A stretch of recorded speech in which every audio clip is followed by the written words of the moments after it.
নমস্কার বন্ধুরা। যাই হোক, আজকে ভিডিও করছি বাট লাইভ মার্কেটে ইয়ে করছি না, মানে মার্কেট শেষ হওয়ার পরে ভিডিও করছি না। আজকে একটু অন্যরকম ভিডিওটা করছি, কারণ বিকালে হয়তো সময় পাবো না, আহ, একটু ব্যস্ত থাকবো, যার কারণে এখনই ভিডিওটা করছি। লাইভ মার্কেটে আজকে অপরচুনিটি, আমি গতকালকে বলেছিলাম, একটা লেভেল দিয়েছিলাম, তোমাদের মনে আছে কিনা আমার জানা নেই। নিফটির এখানে দেখো, 24,000 340 আছে, 24,340, এর নিচে 24,340, আমি দেখছি কি, আমি ফিউচার দেখছি, সরি, 24,340 যে লেভেলটা কই সেটা এইখানে আসবে, সেটা এই যে আমার মার্ক করাই আছে। 24,340-এর নিচে যত সময় মার্কেট আছে আমি বিয়ারিশ থাকবো, আর 24,300-র ওপরে, 340-এর ওপরে থাকলে আমি বুলিশ হবো। তা 24,340-এর নিচে কালকে ক্লোজ দিয়েছে, আজকে রীতিমতো বিয়ারিশও দেখতেই পাচ্ছ যে কতটা বিয়ার, আহ, কতটা ইয়ে করছে। এখন নেক্সট টার্গেট আমি যেগুলো বলেছিলাম, 24,340 ব্রেক করলে একটা 24,000, মোটামুটি মানে 280, তারপরে লেভেলটা দিয়েছিলাম এখানে 200, 24,340, তারপরে 280, হ্যাঁ, এখানে যে লেভেলগুলো দিয়েছিলাম মোটামুটি সব লেভেলই হিট। 170-এর এখান থেকে মার্কেট আবার উপরে যাচ্ছে, কিন্তু মার্কেট বেশি উপরে যাবে না, আমার যতদূর ধ্যান ধারণা 340-এর উপরে যাবে না। আশা করি রিভার্স নিয়ে নেবে।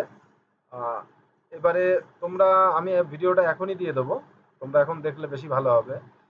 এই 24,000, এই জায়গাটা একটা মানে মেজার সাপোর্ট, কিন্তু 24,260, 24,260-এর এখানে একটা মেজার সাপোর্ট আছে, যেটা মার্ক করে নিতে পারো, যে 24,260 এখানে একটা মেজার সাপোর্ট তৈরি হয়ে গেছে।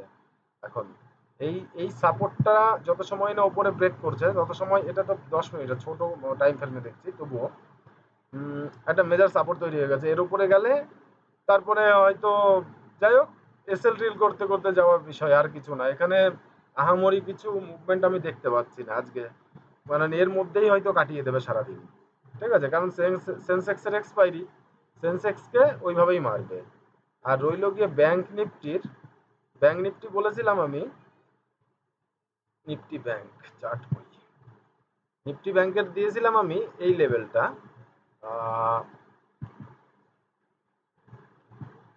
নিফটি ব্যাংকের বলেছিলাম এই লেভেলটা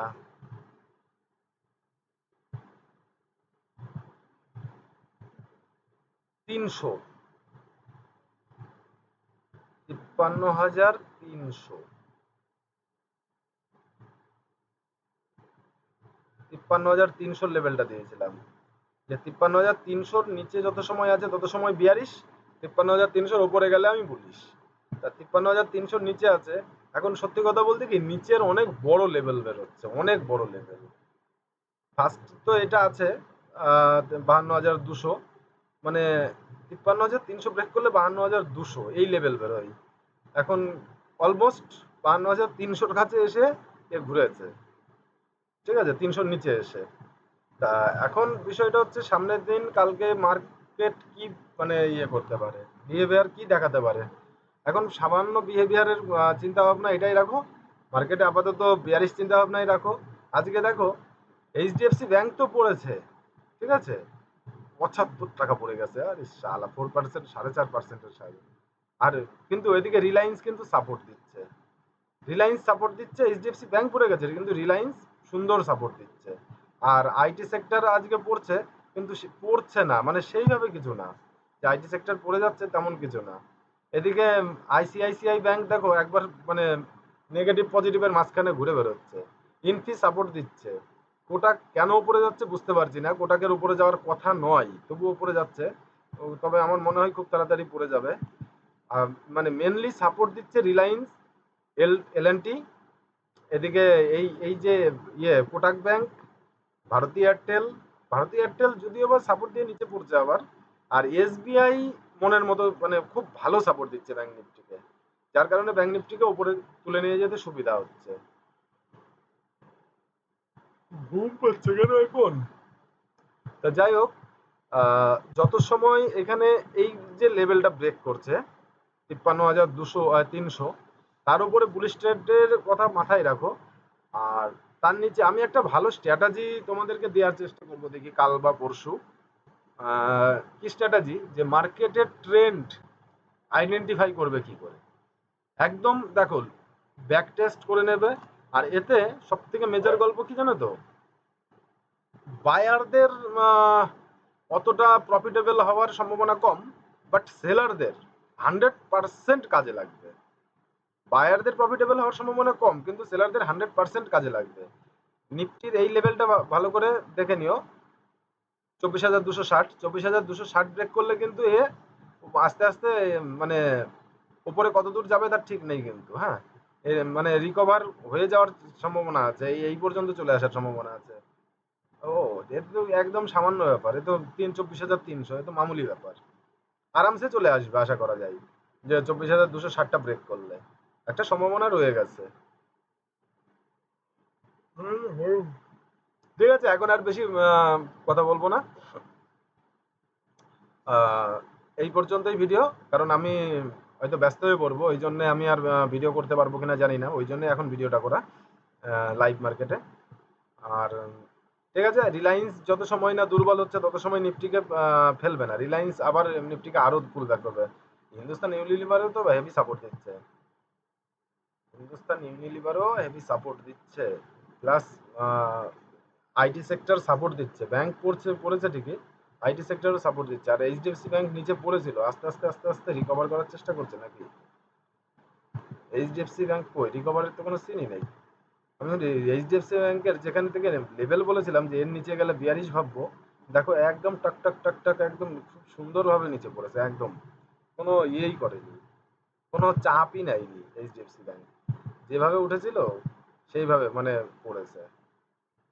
আর মিউচুয়াল ফান্ডের বাইং এর জায়গা তো একটা রাখতে হবে, আছে না রিলায়েন্স, আবার এইচডিএফসি ব্যাংক নিচে পড়লে আবার কিনবে তোমার ইয়ে মিউচুয়াল ফান্ড।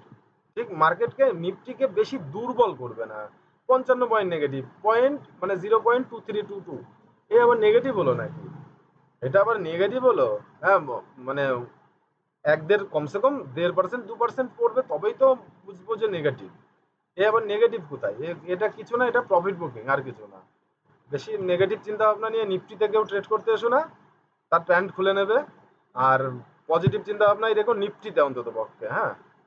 নিফটিতে নেগেটিভ চিন্তা ভাবনা নিয়ে বেশি ট্রেড করার চেষ্টা করো না, তাহলে প্যান্ট খুলে নিয়ে একদম প্যান্টের সাথে সাথে পাছার ছালও খুলে নেবে, হ্যাঁ, নিফটিতে কমসে কম। আর রইল গিয়ে ব্যাংক নিফটি বা others mid cap fit cap ওসবের কথা বাদ দাও। তা আজকে সেন্সেক্সের এক্সপায়ারি, সেন্সেক্স আমার তো মনে হচ্ছে শালা 80,000 সিপি কে জিরো করে দেবে, এরকম মনে হচ্ছে। আর নচেত নিচের দিকে বড় ফল আছে, 80,000, হয় 80,000 কে জিরো করবে, 79,500 কে জিরো করবে, নচেত 79,000 কে জিরো করবে, এরকম একটা ইয়ে আছে। বড় লেভেল তো 78,800, 78,500 অব্দি বড় লেভেল রয়েছে, যে নিচে পড়তে পড়তে 78,500 পর্যন্ত আসতে পারে। ঠিক আছে, এই পর্যন্তই, আজকে আর বেশি মানে কথা বাড়াবো না, কারণ একটু সময়ের অভাব আছে, একটু সময়ের অভাব আছে। ঠিক আছে, এই পর্যন্তই আজকে।